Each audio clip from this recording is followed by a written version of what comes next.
యేసు ప్రభు ఆ సమరయ స్త్రీతో మాట్లాడక ముందు ఆమె పాపం చేసింది, కానీ ప్రభు మాట్లాడిన తర్వాత ఇక ఆమె పాపం చేయలేదు. అది దిద్దుకోవటం అంటే.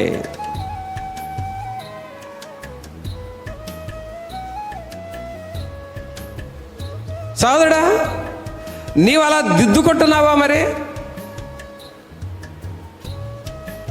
ఇది తప్పు అని తెలిసిన తర్వాత దాన్ని వదిలేస్తున్నావా? దిద్దుకోవాలి, నీ ప్రవర్తనను దిద్దుకోవాలి. దేవుని సన్నిధి ఎందుకు? దేవుని ఆత్మతో నింపబడటానికి, దేవుని కార్యాలు మనం చూడటానికి. దేవుని కార్యాలు చూడాలంటే మనల్ని మనం దిద్దుకుంటా ఉండాలి. మన మాటలు కూడా దిద్దుకోవాలండి. నీకు కాస్త అప్పుడప్పుడు బూతులు మాట్లాడే అలవాటు ఉందేమో, దాన్ని చంపేయాలి, దిద్దుకోవాలి. ఎన్నడూ నీ నోటికి బూతులు రాకుండా చూసుకోవాలి.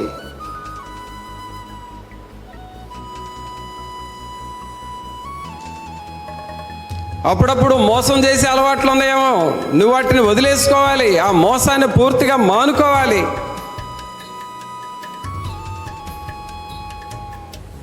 నీవు దిద్దుకోవాలి. ఇక్కడ ఏమని చదువుతున్నావు?